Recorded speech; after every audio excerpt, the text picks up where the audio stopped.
Good morning. It's Out of Rock. It's Saturday. I think I might just even jump straight into it. If you haven't followed Angelspit yet on Twitch, because all of this happens every Saturday morning at this time on Twitch, it would be fantastic if you joined Angelspit on Twitch this time every Saturday morning. It would be great.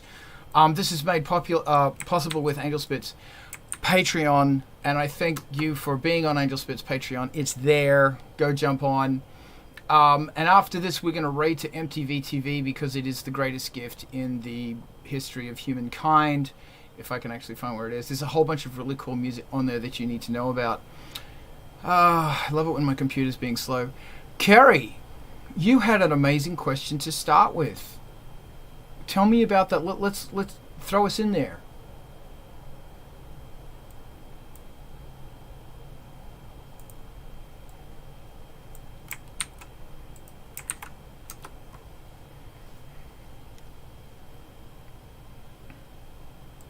Listen to them and know when you're about to change, but like making eye contact and listening to what they're playing while you're playing, and know when to make the change in your music or the tempos of drums, if that's making sense. And I realize you have to not only watch what they're doing, but you have to watch it with your ears as well to know when it's about to start to change up. And I'm so happy that I finally broke through to that with playing jam sessions and such with James. Yeah. That's awesome. Run us through it. Yeah. Just run us through it. And then I want to throw the floor open and get people to talk about this. This is really good. Go. Well, like I said, at first I started watching what he's doing with his hands, or with either the guitar, the drums, or when he's on the synthesizer. And then I actually listen, and I'm following and just getting into it while I'm playing what I'm playing, but paying attention to him as well. And when I'm about to hear him ready to change over, or there's been like 8 4 counts, I'm like, all right, that's time. When we're coming up to that, I'm like, we're about to make a change. I had to train my ears to how he plays. Not only my stuff where I was self-centered focused on, but I had to become even more focused on how his style is, even more so, if that makes any sense. Yeah. I'm sorry. Steve is upset because James left to get something. Okay. So he's cuddles to Steve. Hey, this is a really interesting thing. I want to throw the floor open. Just before I throw to you, Rezi, another thing to keep in mind is when you're doing a live jam or a live stream or a live impro and it's just you, how do you feel it's time for the change? How do you feel that the audience wants to change? How do you feel that? Alex, I see your hand. I'm actually going to throw to Rezi. He had his hand up first, and I'll throw it to you, Alex. Thank you so much. This is great. Go. I think the subtext, a bit of what Kerry was just saying, is also part of the most essential part. Is doing it a lot is the key to getting comfortable with it. The practice of remembering to stop and listen, and remembering to allow somebody to be the leader, and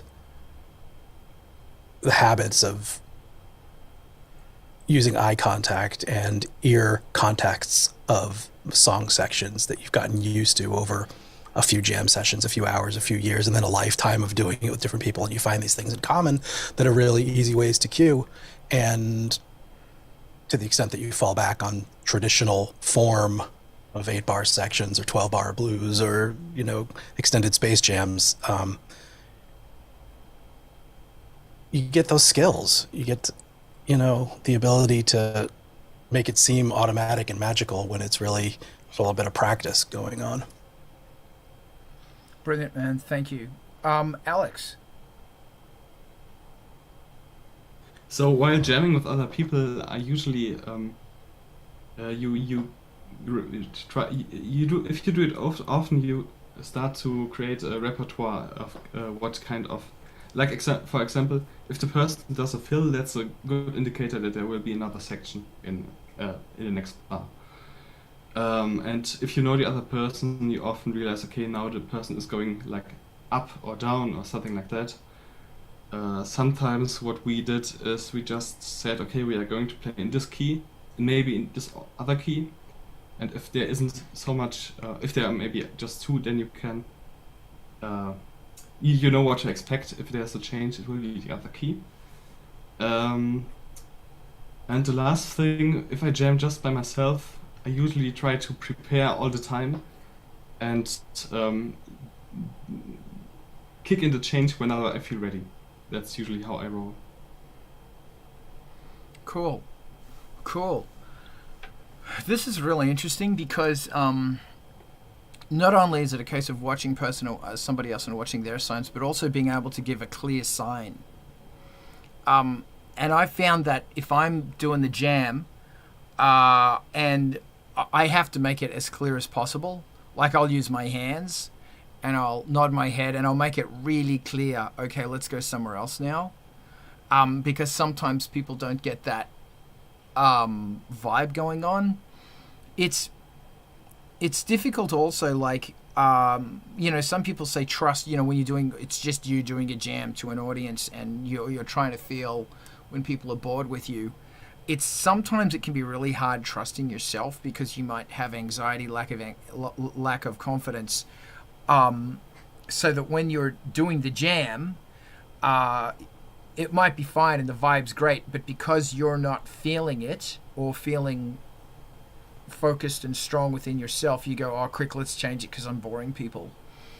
There's a really interesting balance between being self-indulgent and being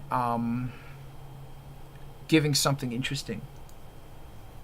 Like, and I don't really know where that balance is. Like, that's why I bought that little hourglass, is that to keep an eye on it. It's 15 minutes. Yeah, all right, awesome. Rezzy's got one too. Just to kind of really feel it. Yeah, so this is a really big one, and it's really interesting how music is such a profound communicator, and when it's this higher language, and when you communicate with somebody on the level of music, it can be an exhilarating experience. Like your minds, your imaginations become locked, come in sync, and it's quite incredible to feel that, to have that feeling. That's just what I think anyway. Does anybody else want to throw in on that? The man. Yeah, I think even in sort of, there's like simulating this improv kind of thing. I mean, you're talking about somebody being the band leader, somebody cueing the changes and being really obvious. And, symphony orchestras have a conductor for a reason. They know the score. It's not like they need a guy up there necessarily to cue them when the thing is. But if she's up there waving her arms and you see it come down on the downbeat, everybody in the room kind of has that, it doesn't matter how long sound is taking to propagate through it. You've got a visual thing to come down on. And it reminded me of James Brown cueing, the bridge section for 3 minutes. It's like an exciting effect, even though the band knows what the next section is. Their interplay between the musicians and the anticipation of the next section is, I think, one of the primary ways of building that interest that you're talking about, like knowing when the next section is the right thing for the audience, and having some cues along the way that something is coming up and some dissonances or changes in tempo that are telegraphing to some extent, but communicating it subtly in other ways. Take it to the bridge. Brooklyn Bridge. Alex, what you got? I don't want to go enough to you. I would have a follow-up question, so if you have something to say, maybe I can go after you. Okay, well, all I wanted to say really quickly is it's great you brought up James Brown, because he was the master. And rumor has it he did everything with his feet. His feet, his mouth said, we're gonna do this, and his feet said when. And I had the pleasure of seeing a band called Jamiroquai live. And that was, I think, they may have been. They were up there with the greatest band I've ever seen live. Bowie, Radiohead, Jamiroquai. But as far as communication within the band goes, they were amazing. And that the singer danced. The show went for 2 hours, and he danced the whole time. He called it with his feet. And him and the keyboard player were in total sync and in total cahoots. And the keyboard player gave cues, and in they'd go. And another amazing one is Stevie Wonder. And Stevie Wonder's a great band leader, and he also conducts a jam. As you can see, wherever there's a jam session with Stevie Wonder, the best one that comes to mind is Sesame Street, where he's doing Superstition. Wow. And that's just amazing. How he feels it and calls it is amazing. So yeah, man, it's a real it's a trick. It's a language. It's a language to be learned. Alex, what you got? So presume you were going to do a gig where you would play a rave-like setup, like you had a drum machine, simple bass synthesizer like a 303 or something, and maybe a sampler and a sequencer.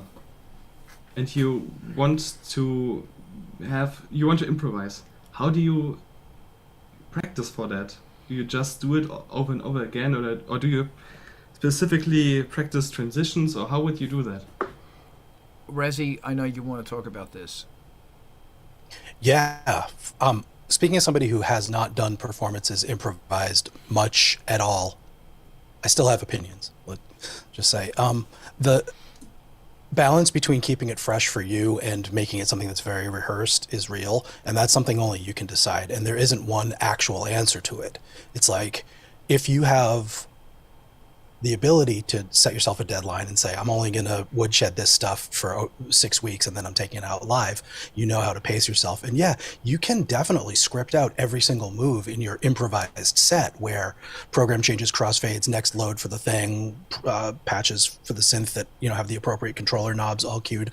Or you can really honestly build it from mnemonic or concept principles, where this is going to be a sparse one in the key of D minor, and not have any of that stuff pre-decided, and really, treat yourself to the high wire act of building things from scratch. And there's people, obviously they get used to the knobs on their synths enough to trust that they can build something, night after night that's different enough for them and interesting and the same enough for the audience. But I wouldn't think there is an answer to that. That's, I guess, the bottom line of what I'm trying to say. Awesome. Mark? Hey, yeah, so despite the fact that I'm not really a proper musician by my standards, I have actually performed live before.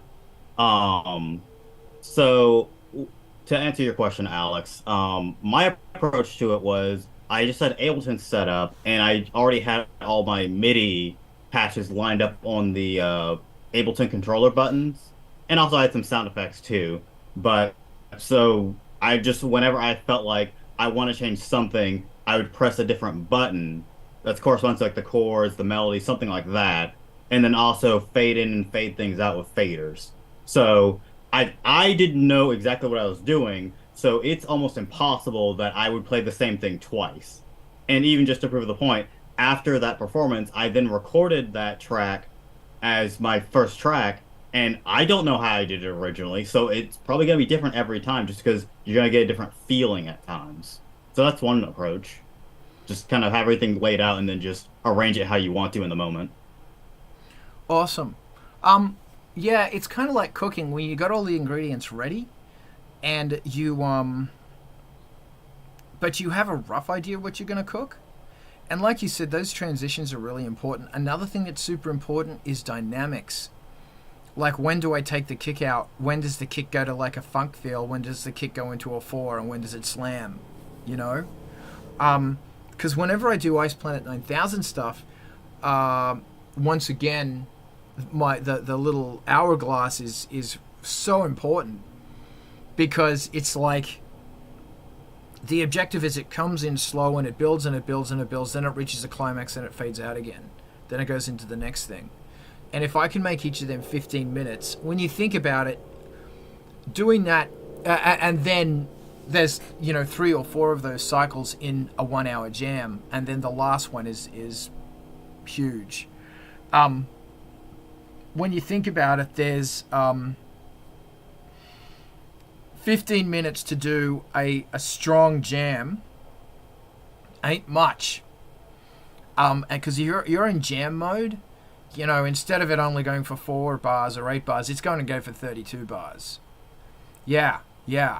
Because you're twiddling knobs and you're doing stuff and da-da-da-da-da. The thing to remember about dance music is it's dance music, and people want to dance, and you don't want too much time of, atmospheric clouds and shit going on, because people want to slam. If there's a 4 on the floor going on under that, or a really, deep pulse, people are happy. If you're going to stop the beat, it's got to be only a short period of time, like 8 bars.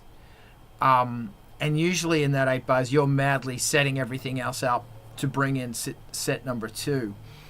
Really important thing is that if you've got stuff pre-saved, make sure the volumes are down and make sure all the parts are muted. Because when you want to clip, move to that second part, you don't want everything to suddenly come on. You want everything to be muted. The really cool thing about the BeatStep Pro, for example, is that it you can have a 16-note sequence, but not all of the notes are firing off. You could start with no notes firing off, and then every now and then you're bringing in a note. Twiddle something, hit another note. So it starts with 1 note, then it's 2 notes, then the whole thing is slowly building up. And that's also a really great way to bring things down as well, is that if you have that 16th line, an ability to mute out individual notes within the bar, it's such a great way to bring shit down. And also another great, and this is all about dynamics, another great dynamic thing is having a really good envelope generator, where as you are increasing the dynamics of the track, you're turning up the decay. So it, for those little blippy blip lines, they may only be attack decay. They may not be sustain release. It's just attack decay. So when there's low dynamics, it's a short up and a short down. And as it increases, they just meld into each other. So that sort of thing's really fun, if you have the ability to change it. But the really cool thing is about those pad sounds and stuff, not only are they excellent for, okay, it's quiet now because I'm changing into the next thing, or I'm loading everything up, they're also great that here we are in the climax and in come the clouds under everything else pulsating. And if you have a real way to do kick to duck against the kick drum, that would be very good, because trust me, you're gonna want to do that. Hey, there's Vince. Okay, Vince, you're always welcome here. So you just hang here. Vince has got some new stuff on. I'm gonna make this, let everyone know. So this is DJ Underminer. That's great stuff right there. So check out Vince's stuff. That's my thoughts on it anyway. This is a really fun subject because, man, I got to tell you, live jamming with just yourself or with someone else and streaming it is the best therapy. It's so good. Does anybody else want to jump in on this?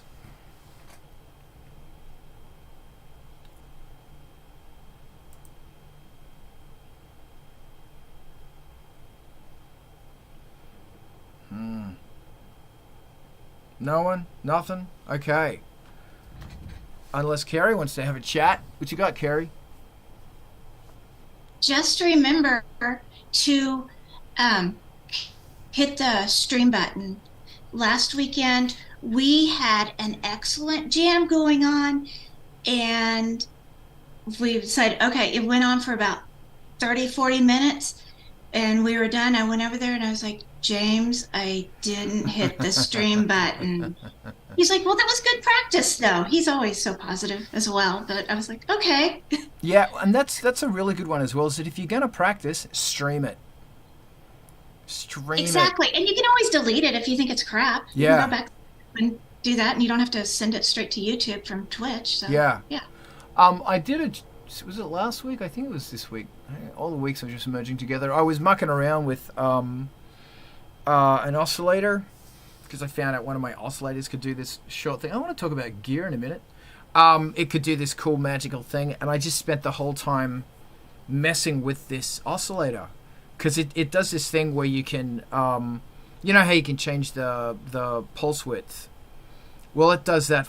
So not only is it pulse width modulation, it's got a sine wave, and you can do sine wave modulation. Oh yeah, so, you know, actual the width of the sine wave. And you can do it morphing from forward ramp sawtooth to triangle to backward ramp sawtooth. And you can do those three things independently.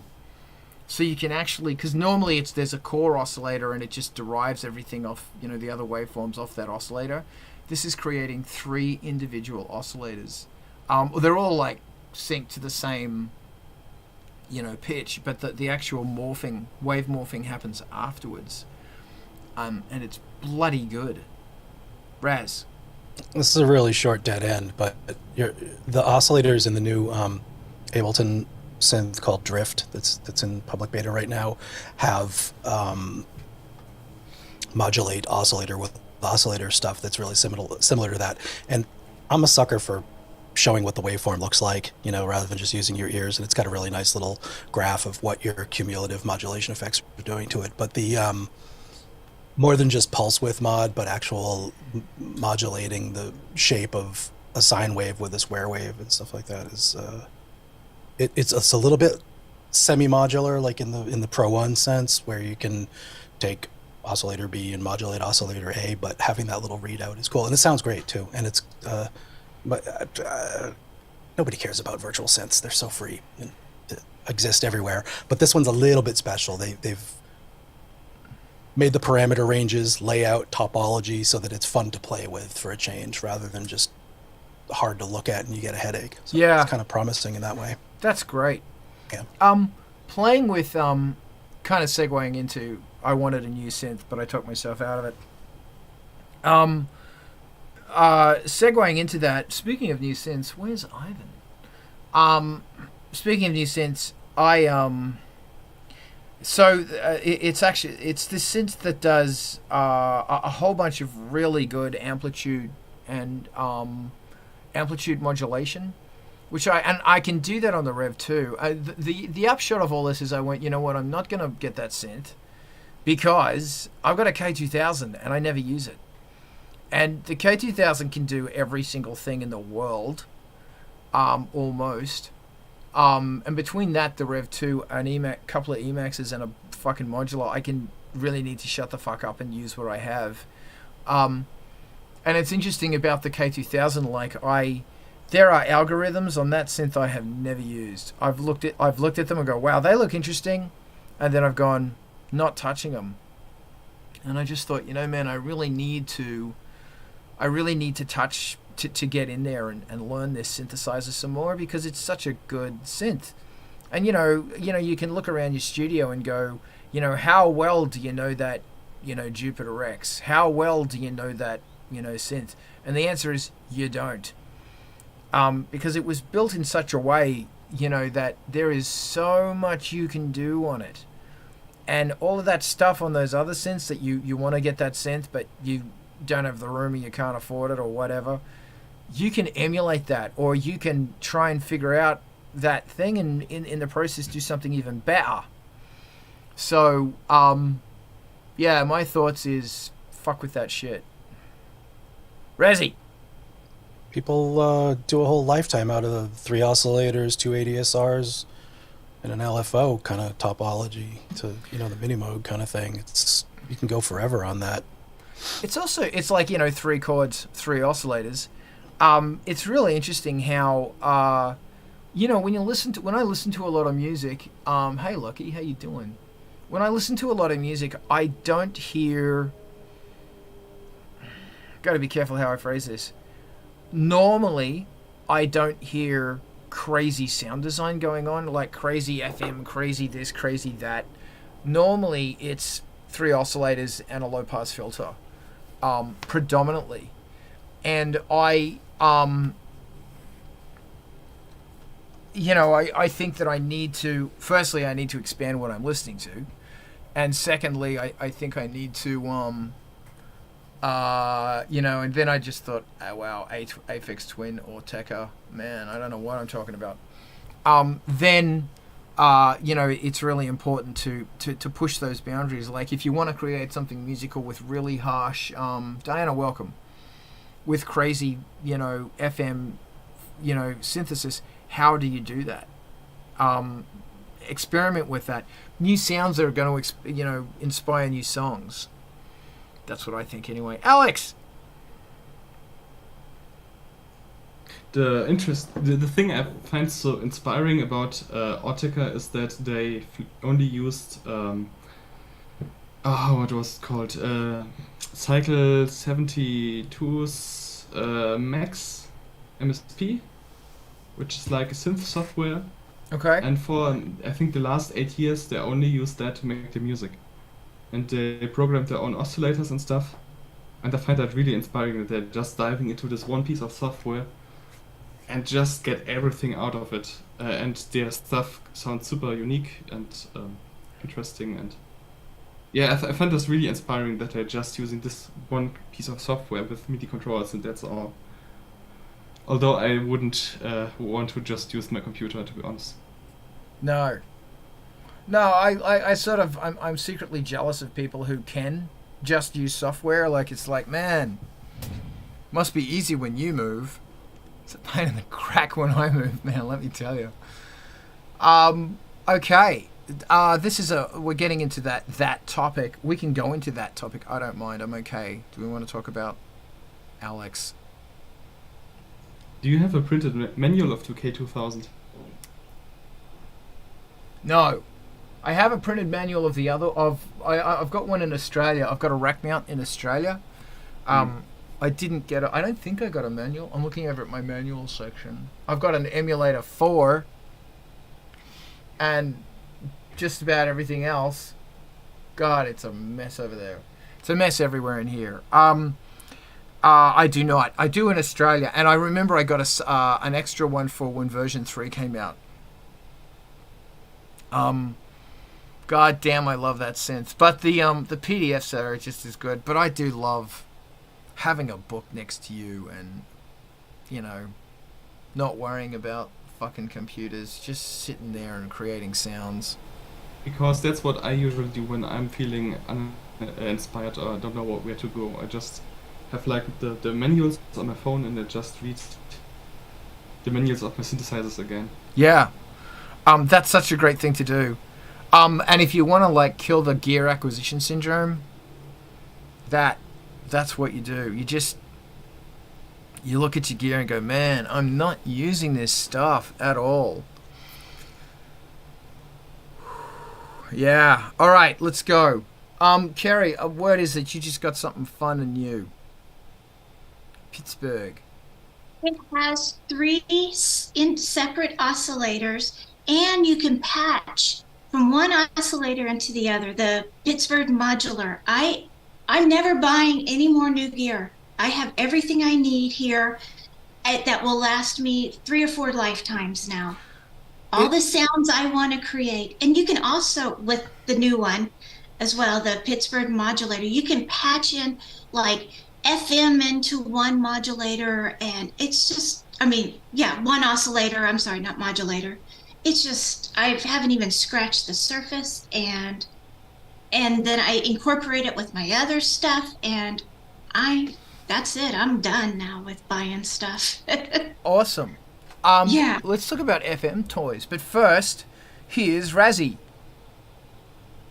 Carrie, could you talk a little bit more about what you've done with this thing? It looks amazing. Does it have anything pre-patched, or is it strictly modular? You need to patch from the ground up, and what have you connected it to, and No, it what does have bloops? some it does have its, pre-patch. Technically it's a semi-modular, even though it's pretty much a full blown out modular. But I like I said, I just scratched the surface of it. I'm still like taking it in and messing with it every night. And I mean, I'll try to answer questions, but I've just scratching the surface. I haven't even connected a sequencer or anything up to it yet. I'm just having so much fun. I just put a key step 37 to it, and that's all I've been playing with, because I'm like, I don't even want to throw a sequencer on this right now. I want to get the rich sounds coming through the keys and such. That makes sense. That makes sense. Looks beautiful. Congrats. Yeah. Okay, can I ask a question? Do you have any other modular gear as well, or is this beast it? I have a, don't kill me, Carl. Okay. I have a Behringer Wasp. I know how you feel about Okay. Behringers. I have the Wasp. The Mini Brute and Mini Brute 2 and 2S is like my modular sequencers. Awesome. I'm trying to think. I'm looking. I think the grandmother is somewhat, Yeah. So that's, I'm sorry. A really fun thing to do with hold on, I'm having a look. How many of this beautiful Pittsburgh? How many VCAs does it have? Got it. Hold on. Wow. I keep I'm counting two. I keep a cheat sheet going on here with it too. Oh yeah, you gotta have a cheat sheet.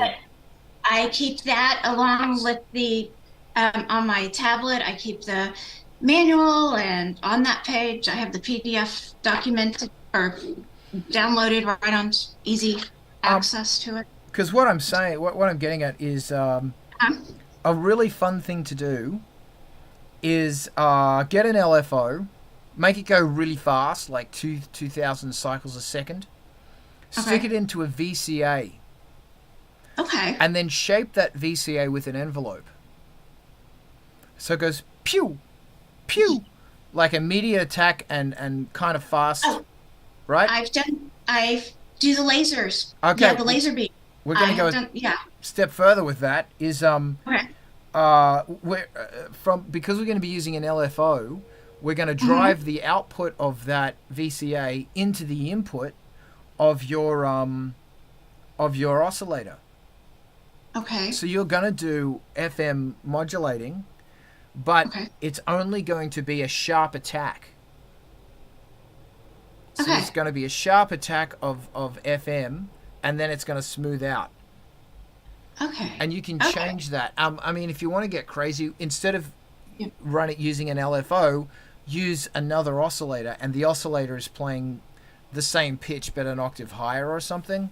Yeah. Or 2 octaves higher, or 3 octaves, or 4 octaves, or something, so that initial strike is only there momentarily. Or you could also bring in a bit of sustain. So as you bring in a little bit of sustain, there's going to be a small amount of frequency modulation. Yeah, from a sound that is like an octave or 2 octaves above it. And that's going to start creating some really nice belly ringtones. Okay. Just a thought. Ooh. Okay, I like that. Thank you. And also on your filter, I noticed it's got a noise generator. Pump a little tiny bit that's fun. Yeah. Pump. Because at first, go ahead. I'm sorry. Pump a little bit of noise into the CV cutoff, so that the actual CV control voltage of the filter, and that's going to make the filter warble a little bit, and it's going to bring it to life. It's going to make it sound like 1976. I'll try that, because at first I had that at the noise. I had that knob cranked all the way down. I'm like, I don't want anything of it. And then after about a week, I'm like, this is kind of fun. I like it. And I've been slowly turning up even more. Yeah. Oh, and if you're using like a bandpass filter or a notch filter, noise is great. because it's Okay. going to add some like space in there, Yeah. and it just gives the sound something to grab onto. It doesn't need to be too much, just an itty bitty bit. Noise. I need to go on Noise Quest. Thank you. Because I've just lately I've become a fan of that button, of that knob. Yeah. And I don't keep it down anymore. I'm like, this is good. Yeah. Res. Awesome. Once you've got the bleeps and bloops going according to that, I want a full report next week on the whole right-hand section with the analog delay and dynamics and whatever a low-pass gate resonance knob does. Okay. That's Okay. exciting. You got it. Cool. Good stuff. Fun It's- machine. It It's a little is. bit in the spirit of an MS-20. It's a little. If I'm reading the second filter thing right, it's the low pass, but who knows? Cool. Beautiful. Groovy. Thank you guys. Yeah, good fun. I think all of us are going to have a week of noise. Understanding noise. Here's something interesting that I've learned, or I'm in the process of learning. The VCA is as important as the filter. Because I mucked around on a modular once, and I think the thing that made it stunning was the VCA. Obviously the filter, because and I just have this theory that everybody goes, yeah, then the VCA, whatever. I have a theory that a VCA is really important. It just does a thing. Like, I'm talking like, you're going to buy a $400, $500 filter, and then it goes through some super cheap Eurorack thing that's like 4 filters, 4 VCAs on the one thing for $100, and it's like, that's my theory. Rezi, what do you got? I think you're onto something. Like, that's probably where the distortion is going to be generated. The really crunchy shit. Yeah. And the voltage control, like, it's not so much in the amp itself, but if as long as your envelope generator has something slopable, so you can do different curves of the things that you're doing to the amp, you can get it to respond in some aggressive ways. It's interesting, but I'm into it for where the distortion is made, like where the tone coloring is done. That's actually, Alex, just give me one sec. That's a really good point, is that the it's always really good to have a linear and exponential option, both on your envelope generator and also on your VCA. The reason I bring this up is that I got the CMS ARP 2500 106, so many numbers, and if you called that number, you'd probably get someone on the line going, I don't care about your synthesizer. They get it all the time. Or maybe, I don't know, I'm going to shut up now. It's got a built-in VCA, and it's like the ARP 2500 VCA, and it's amazing. It's really, really good. And that's why I'm thinking, because, you know, you listen to that stuff, it's just like chunko. And it's interesting also, it's like where the distortion happens, how the distortion happens. Or no distortion, because like a lot of people, when they run a modular synths, it's distorted. Like most Eurorack stuff, as soon as you start going over half of your level input, or at least 75, you start distorting. When it comes out of those mixes, you're mixing together 4 modular signals that are 5 volts, and it's coming out the one output, and very rarely are the volumes down, so it's distorting there. So there goes your sine wave, there goes your triangle, you're basically sending out this very square thing. Then it goes into a filter, and that's all very square. Then it goes into a VCA, and the whole thing's just Squareville. And you wonder, why doesn't this filter sound subtle? It doesn't sound subtle because you're driving too much volume into it. This is what I think. Razzie, go. It's kind of an overlooked distinction too, like the amount of time that your signal is at the peak. Because I mean, I'm into mostly exponential shaped slopes on the decay or release. It's where the fun is. But if your VCA is one that is very colorful and you want it to spend a little more time up in the hot signal part of the slope, putting it into a more linear or even, retro curved shape slope gives it that much more crunch at the attack, and it can make it less sharp. But depending on the color of your VCA and how it distorts and how much you're actually distorting it, having a little extra time up in the hot part of the signal can really do some interesting stuff to the timbre, the grit of the attack or the sharpness of the attack. And we don't spend a lot of time at that 3 milliseconds, but there's so much going on in there. Yeah, for sure. So yeah, fun with modulars. Another really fun thing to do is put a high pass, if you can, put a high pass on your bass, so that it's. I know. Wow, what did you just say, Carl? If you want to get, if you want to get the thumpiest bass in the world, high pass with resonance. I mentioned this the other week. Will absolutely destroy. Alex, I see your hand. Hold on. But another really cool thing to do is put in a high pass and give it a slower attack. So the initial bass comes out, then it sucks just a tiny amount of bass out. So it's bowl. It's not like holding it down there, clogging up all the frequencies. Because that's the problem with so many bass lines, is they just suck up frequencies. They say what they need to say, then they linger. Cut that shit out. Alex. Remember to track your filter cutoff frequency if you do that, because otherwise you won't have the desired effect. And the bass will get randomly louder depending on the note. That's really good. Actually, tracking the filter with the keyboards is another really important thing to do, which I need to do more of, but I don't because I'm a bad man. I think it depends. Sometimes it's better to leave it, and sometimes it's better to have it tracked, and sometimes the middle thing is like track it a bit, but not so much. I think both have like their charm. But if you do the MS-20 bass enhanced trick, you have to track it, because otherwise it won't work. Oh, that's good to know. Modular cats aren't even tracking your oscillators to keyboard position most of the time, so it can get overlooked. Can we just Resi, say that again?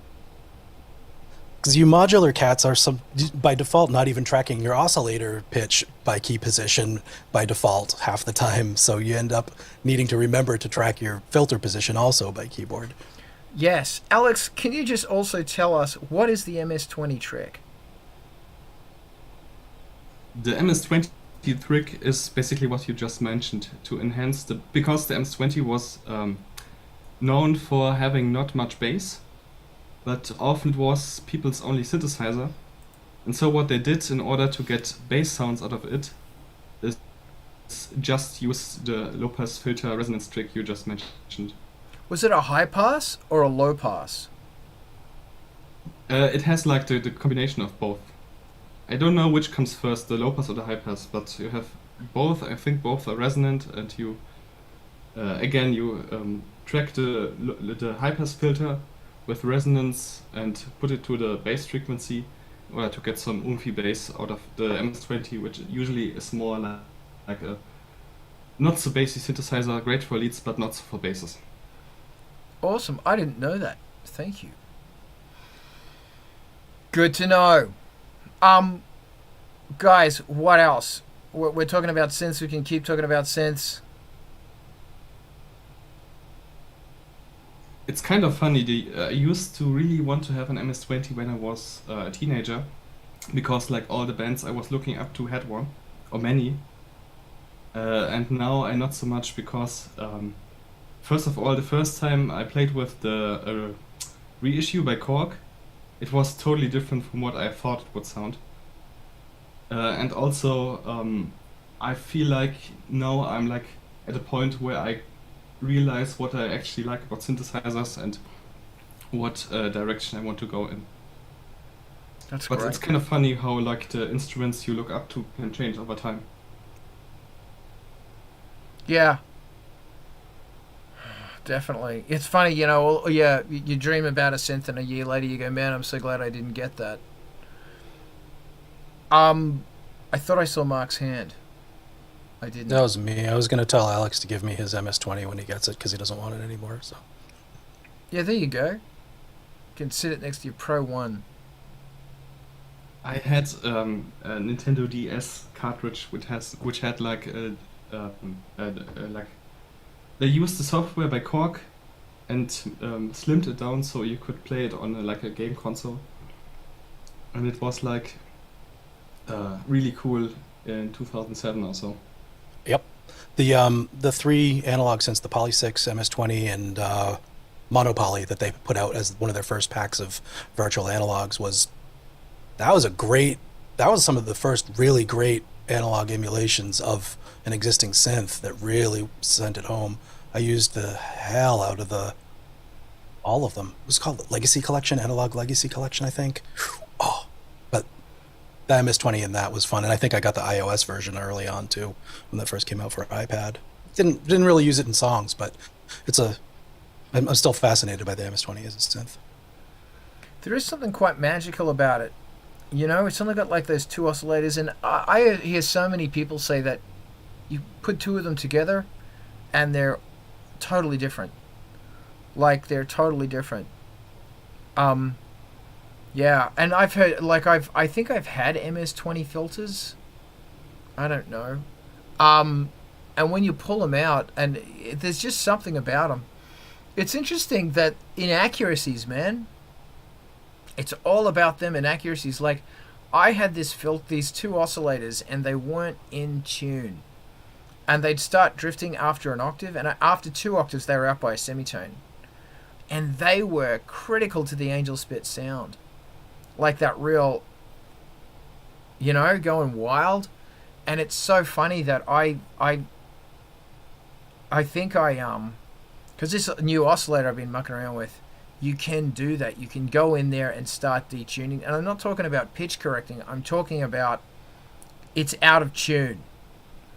And it's just a really interesting thing when you start going, you know, man, that it's that chaos. And hi back to Adam. Alex, go. It's kind of funny. I have this software called Reactor, which is like a software synthesizer building kit / modular synthesizer. And the first time I messed around with it, I tried to build an FM synthesizer. Didn't know what I was doing, but I got like really interesting sounds out of it. Then I did a tutorial on it, how to build an FM synthesizer. It was way more boring and much tamer and didn't sound half as interesting. So sometimes not knowing what is right and plugging things into things that weren't meant to be plugged in is the right way to go. For sure. For sure.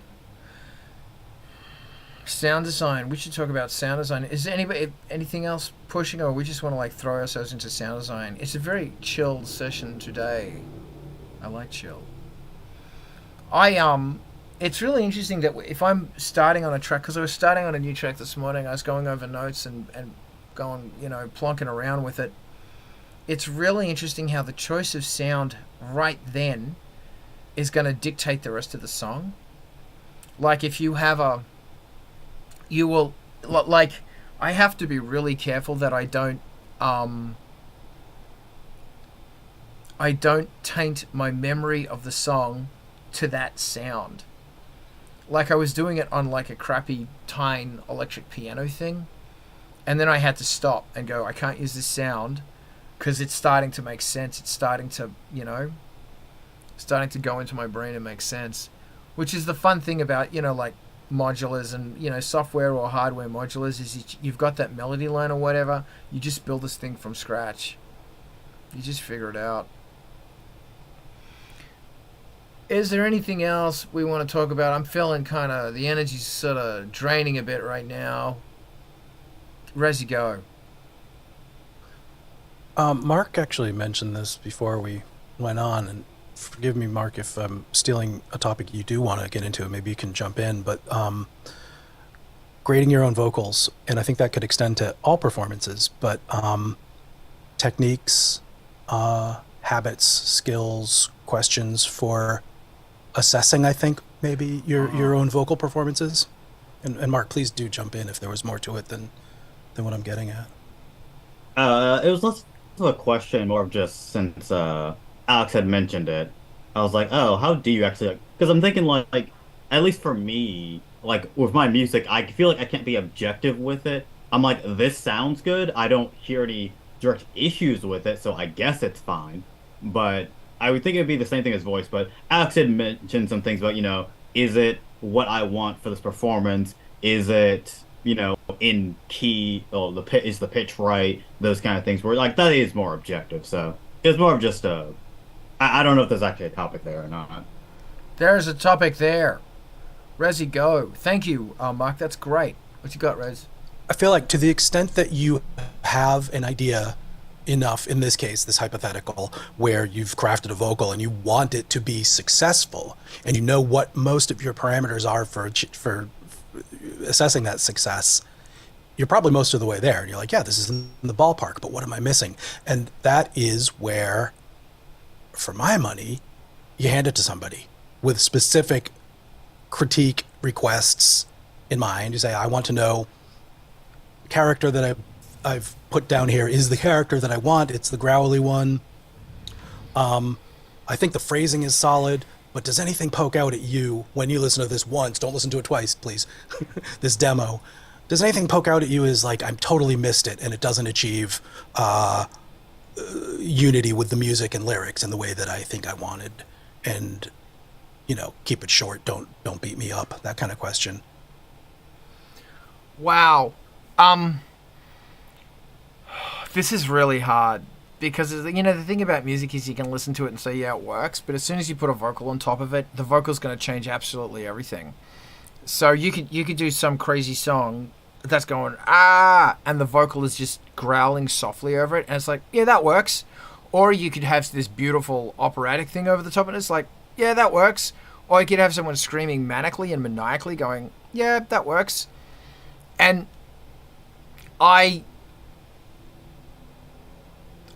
okay, yeah, look, throw it open. Rez, what do you got? Oh, sorry, Alex, I'll throw it to you first. You had your hand up. Yeah, what I'm struggling with is I've had vocal lessons and they helped me a lot, but what I've learned there was basically how to sing in a very classical style. And what I'm now trying to do is to learn like a more classic rock kind of singing style, but I struggle with it a bit, and I need to try so much out, and I'm way too lazy. But yeah, that's like my biggest challenge right now. But I was contemplating if I maybe just let it go and sing in a classical style. So that's what my headspace about vocals is at right now. Okay, then I'm after you, Rez. Yeah, you're Carl and Alex, you're both talking about making a decision, and yeah, at some point, if you want to release the track, you do have to make some decisions. But having two vastly different versions of the same song because they both fit, and Carl, your word was, yeah, this is okay. Let's get it at least to, yeah, this fucking works. And there might be a second version that, yeah, this fucking works. I can't decide. Reinterpret the track, reinterpret the basic, and have two very different versions and put them out on the same album. And, there's so many, I think of a bunch of successful versions of that happening, of songs where the alternate version has become my favorite in these cases. So. And put the loud, crazy one in the chorus and the quieter, angry one in the verse. Yeah, man. That might be your edit. Like when you're done with your two versions, you're like, okay, this doesn't have to be, and you get your solution that way. There's. I have to get out of my mind to do vocals. Like I have to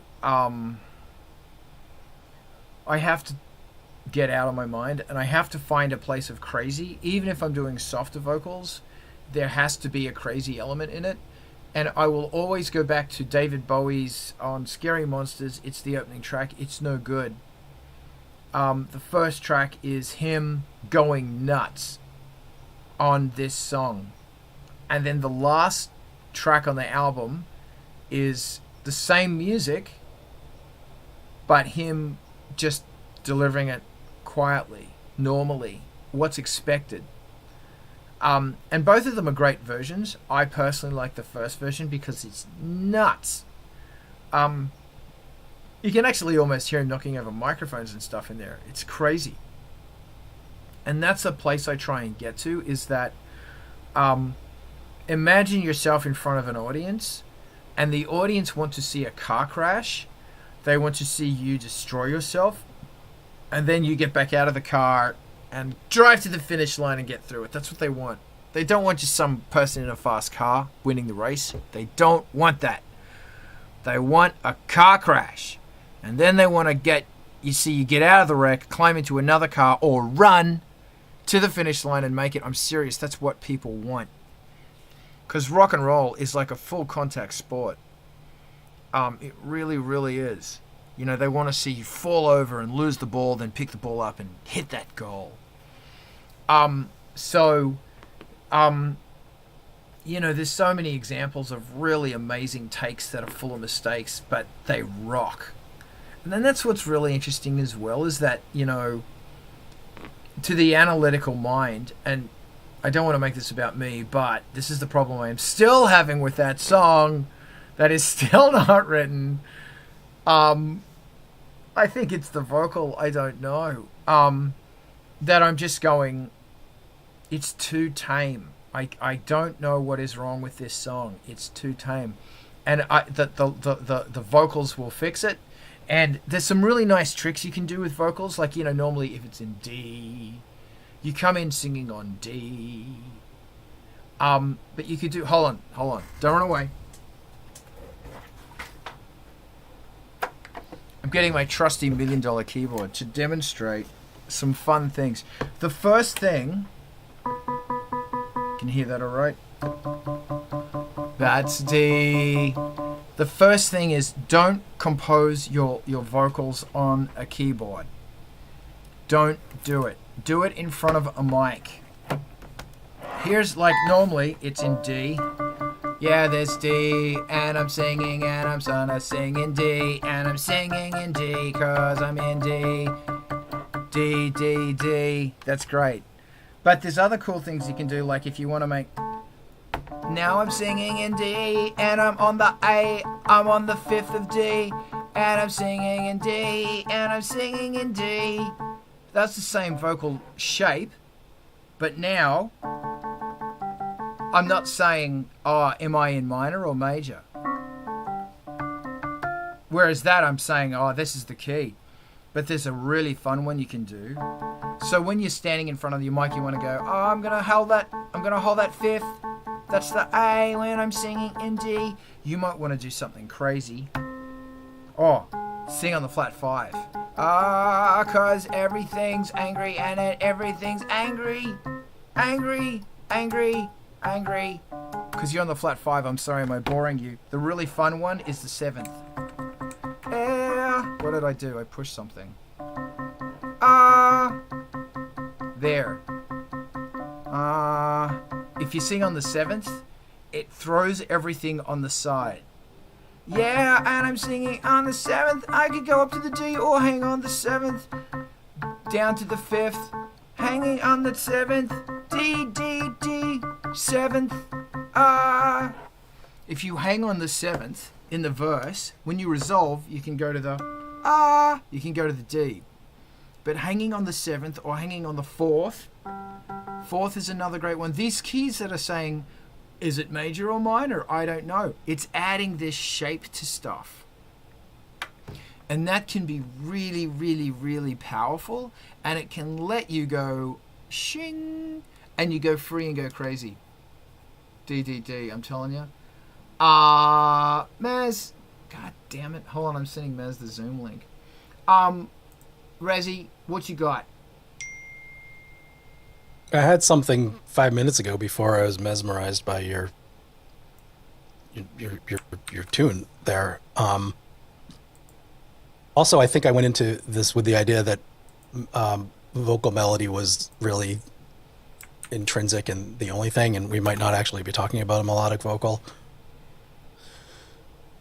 But Bowie, if I can take it back to that, certainly one of the high water marks of characters when he sings, changing his voice to be the character of the song, and not always in hugely dramatic ways. but he built enough of a, he had enough cachet to belt and sing out a tune and miss notes by the middle of the 80s. He had already done so many beautifully sung things that he was putting down things with just abandon, where there were screams that weren't on notes, and it was still evocative and effective and sounded like a tune. It sounded like a song. It sounded like when you're assessing your vocal, is this good? And it's like, yeah, that's still good. Doesn't matter if you're, hitting the note, if you're selling the message in some other way, which I think there's a lot of that's really relevant to the electronic music, more especially harsher genres and the way that the vocals get delivered there. So awesome. Totally yes. Alex, go. And also listen to Iggy Pop and Lou Reed and jazz, and also from Mike Patton also is a character singer guy. Yeah, but he's an incredibly good singer. I'm going for people who are more the yell sing guys, like Jazz from Killing Joke. His mess. Yeah. Okay, Alex, go. So one of the interesting things about singing is that I always have like a mental barrier I need to cross. Because not only do I need to warm up in order to warm up my vocal apparatus and maybe get rid of some mucus or whatever, but also like when I start to sing, I usually feel very self-conscious, but I somehow manage to get over this barrier. I think most people never manage to cross this line, and I think one of the good things about like warm-up exercises is that they are a bit embarrassing, and you sort of get used to this feeling of light embarrassment, and that helps you get out of yourself and be a better singer and vocalist. And I think that's something that needs to be that people need to understand, and that's why I want to bring that up. Yeah, totally. Raz. I think also worth noting, we're all, I think, working in genres where the effects chain is part of the vocal that you're inventing. It helps take some of that edge off of self-conscious, because your character that you're trying to build includes the delay, distortion, compression, EQ, and little echoes and some spatialization and a flanger, and your pitch, you can't tell what you're singing anyway, so you get to just sort of have that abandon as you're putting down your scratch vocals and maybe off into past the demo even. And if you come up with something good that way and you've taken yourself out of your clear mirror image of what you're hearing in your cans of your voice, and you've got some of that character coming back, it's a good, maybe a bit of a shortcut or path to less self-conscious and also getting out of your own head and into the character. Yeah. Warm up and scales are mission critical. Hitting the scales or not doesn't matter. You get better. It's like exercise, man, because that's what you're doing. You're exercising. You're doing stretches and stuff before you get in there and do it, because this is a muscle, and like all muscles, they've got to get warmed up. And like all muscles, you can't do 10 sit-ups. You can't hit that A. After much practice and workouts, you can hit that A and you can do 10 sit-ups, push-ups, whatever. You know what I'm talking about, right? It's so important to try and do like just da da da da da da da da da. You notice how out of tune I was just then.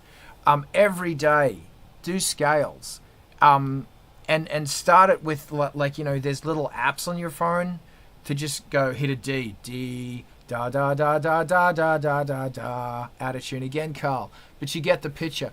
You're getting your voice used to moving in contour, doing something else, and then you might start incorporating yelling and vaguely hitting notes or not or whatever. Your voice is your most important instrument, and you got to work it. Go, Alex. Yes. Yeah, and it's not only to avoid damage, because of course that's also really important, but also I feel like my vocal apparatus is different every day, and I need to recalibrate how to address it in order to get out of it what I want to get out of it. Yeah, it's the slackest oscillator you got, man. It really is for everybody. Razzie, go. That's exactly where I wanted to jump in too, is the difference between calisthenic workouts in that you want to push muscles to fatigue to make them stronger. Most of the stuff up here is too small to do that with.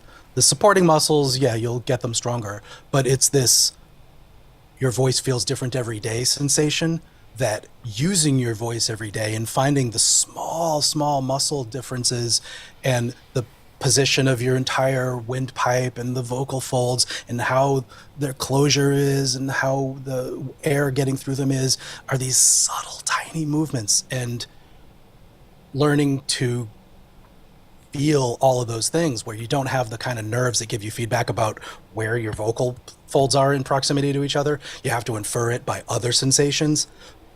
That's the real complication for my money anyway of how voice feels different every day, and being able to just like jump into having a falsetto by 8 a.m. I've had years where I lost the ability to do that, and then it takes a week of thinking about it and refreshing my postures and all the musculature to say, oh yeah, it's up there, I've got it, and it's back. And it's really, it doesn't take strength, it takes familiarity in that way. It's fascinating, I think, myself anyway, how so much of vocals has to do with you, every single human being in the world, overcoming the shit in your brain, like all the fucking negativity in your mind, and when the voices start screaming at you, just acknowledge that that's energy and use that energy. That's all it is. It's energy. Use the energy. Because you know what it's like, and you just got to push through it. And having a timetable, for example, at 8 o'clock tonight I'm going to do my scales, or setting an alarm on your clock, I'm going to do scales, and it'll take 3 minutes to do scales. That's it. That's it. Because when your brain starts thinking more musically, when you're exposing your brain to musical thought patterns, it's going to think more music, and there's going to be all sorts of fun things coming out of your brain and stuff.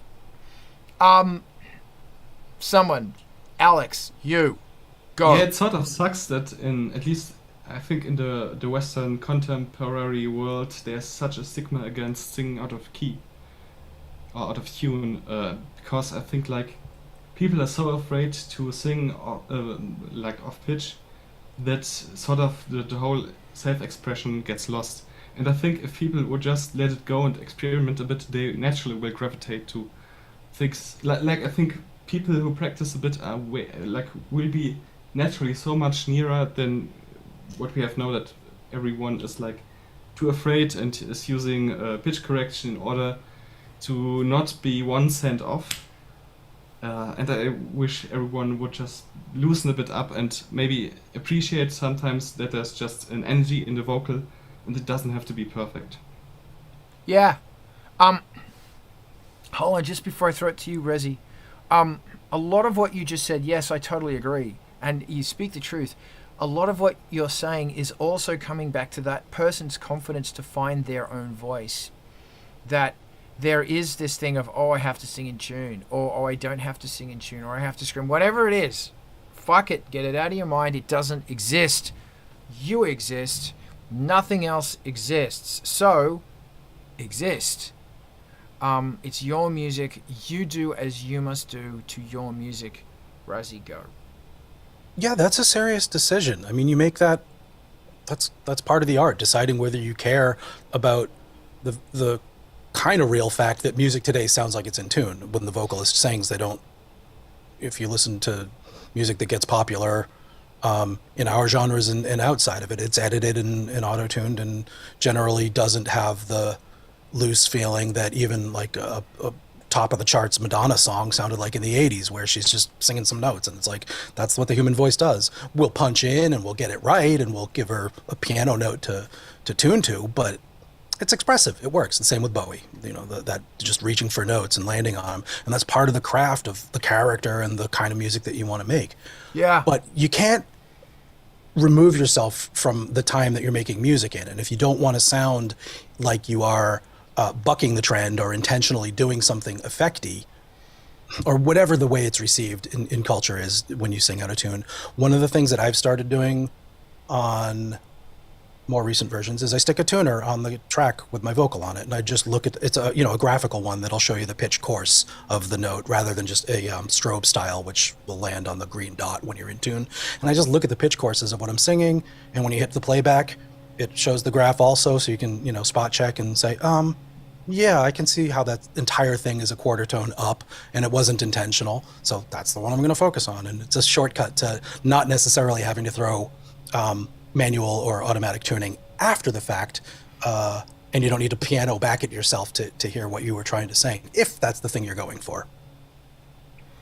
I must confess that the first thing I will do is once I comp tracks, like once I do 11, 12 takes, and I keep all those takes, it's on a loop and I keep them all, I will go through and take the best takes, and that is the best take, and then I often add pitch correction, and often it's only a little bit, because I have come to learn that I have a thing that lands between the minor third and the major third, and that's my thing, and I will slide up. I do a lot of slides as well, so sometimes when I'm sliding up, I'll aid that to make sure it just boop, it just hits it, but yeah, the most important thing is that take, and yes. I have so much to learn as far as singing goes. I've just got to rehearse more. Mark, this didn't answer your question at all. I didn't make it clear. My original question was more on the mechanical side of how to objectively assess your voice. Now, everyone definitely gave good feedback because that's more on the side of, putting together the vocals and all. But I was more of when you talked about, getting the right pitch, that's more or less what I'm getting at. Because, when I sing to myself, in the car, it sounds fine, but I'm not really... I can't objectively say, oh, I'm a good singer. I don't know how to assess that.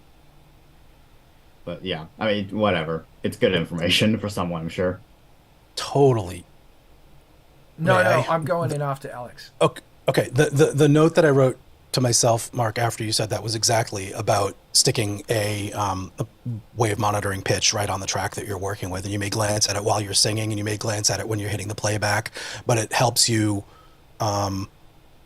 there's so much chorus and pitch modulation of stuff on every other track that there's no way to tell if you're at the center of the note anyway, because all of your out of tune synths might be a quarter tone up. So one of the ways of at least getting that, am I singing this in tune, baseline in a world where auto tune exists and the vocal tracks are generally tuned to the pitch center, even if they vibrato equally up and down on it or scoop up to it, is putting that tuning device with a pitch course readout over time rather than a tuner, so you can see which way you're scooping, and that just gives you another visual tool to center yourself. And the other component to that is taking out all the instruments that have the pitch modulations and choruses on them. And if you've got a guitar that you're really laying into and that's quarter tone sharp every time you strum it, take that out, go back, make sure that there's at least one track in your composition that has the chords that you mean to be singing against, not necessarily the melody that you want to be singing, because as Carl said, you don't want to write your vocal line on a piano. I mean, don't do it. But at least one track in there that has something that doesn't have deep chorus or deep pitch modulation that you can go back and sing against that, and that'll really help mechanically center your pitch delivery and it'll help you focus on what you mean to be singing also. I wouldn't take out the drums if you can avoid it, because you need that to groove off of and get your phrasing inspired. But if you can strip it back and take, at least, even if you have to put one instrument that's not going to be in the final mix, that's got some sort of clean, not modulating pitch kind of characteristic. Super way of helping with that. Thank you. Alex? Yeah, I think the most important thing is whether the vocal fits the vibe you're going for. I mean, it's super subjective, but I think that's the most important thing. Other than that, of course, pitch and of course rhythm. And it's really frustrating because sometimes you do things you don't realize while singing. That's why it's really important to listen back. And I had another point, but I forgot which one, so... It'll come back. Maz, can I just really quickly? And then Alex, when you get it, just jump in again. The thing is, I think it's when you listen to the vocals and you go, yeah. Playing vocals to other people can be problematic because they may not know what you're going for. And they might go, oh, I want to hear you sing like Tom Jones. Or I want to hear you scream like Al Jorgensen from Ministry or something. That might not be what you're going for. And this is a part of the joy of this, is that it's just, you got to write tracks and you got to get it out there. And you even got to, set up a situation where you want to do the song in a stream. And even if you don't stream it, although when you stream it, there's adrenaline there, and that adrenaline helps with writing, let me tell you. Do the song. Like jump on an open mic or something, do the song. And you will feel how it feels. It feels how to sing this song when you are standing on the edge of a razor blade. That's what you want. Because like something may happen and you may end up performing this song everywhere. Make sure you're doing it in a way that you're comfortable and you're behind. And that might be smooth and sexy, it might be screaming, it might be whatever it is. And that's another really good thing to do as well, is just play the track over and over and set the mic up and just go. With people or without people, the audience is up to you. That's what I think. Maz, back to you. Yeah, so I just did 2 semesters of vocal skills with a teacher that's really really skilled. This might be a tangent, I don't know, but on the note of like unlearning the body process in order to sing better. So the teacher really had a lot of knowledge about like all the different parts of the larynx, the thyroid, blah blah blah. And what I got out of it is that, and also in my experience like singing with him and trying to like unlearn my urge to not sing well and try and get like, he was teaching in like a pop vocal, which is definitely a good skill to have. So what I got out of it is that you sort of want to like relax and get your body ready, and then getting the sound is about like tuning the tiny space like right at right in the middle there, and it takes a while to really control that and like get your whole body, because like I found I had a lot of like tension in the throat, and I feel like a lot of us that are into like alternative music and like screaming and stuff are gonna want to go there and have like tension in the throat, tension in wherever,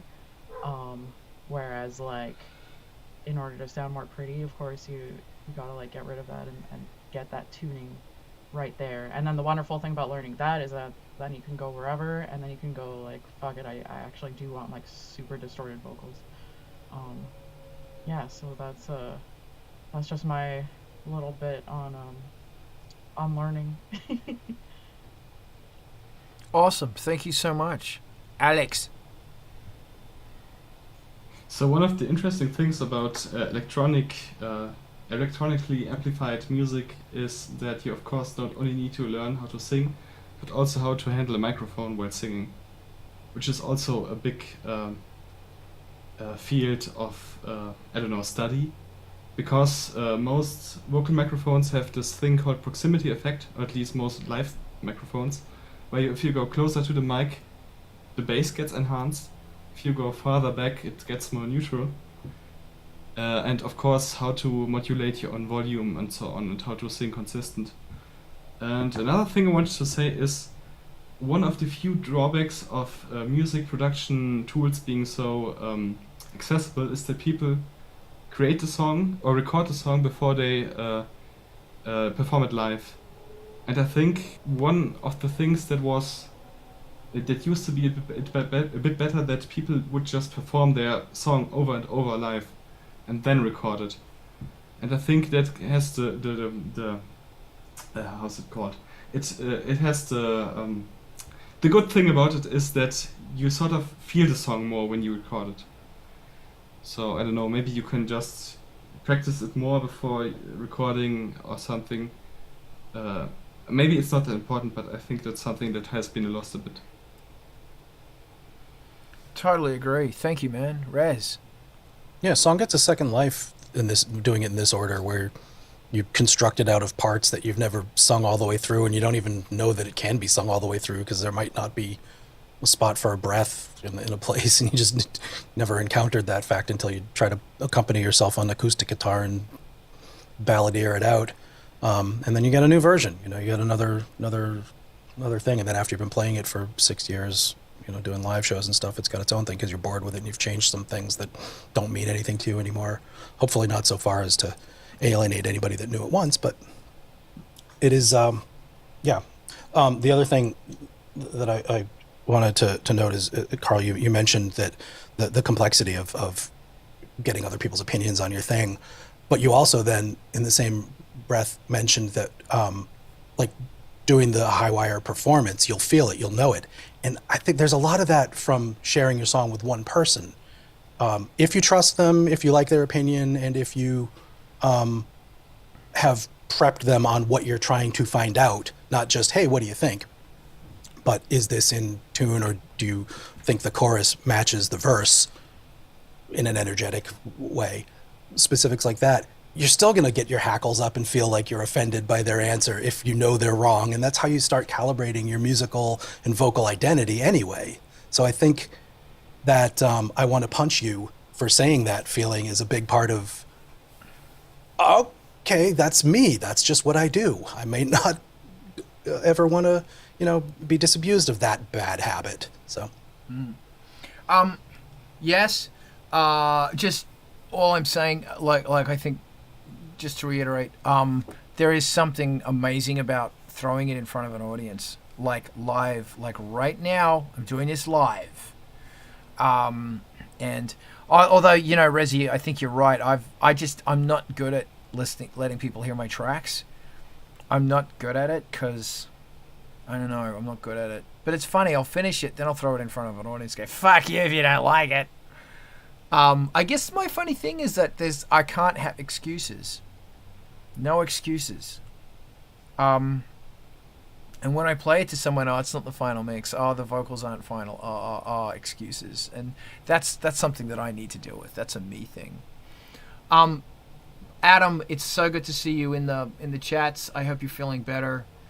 Do we want to continue on this because it's pretty brilliant? So much silence. Or if we're done, we could raid. One last thing I will say is that this song that I am working on, this fucking song, it better be the most incredible song I've ever written. My God.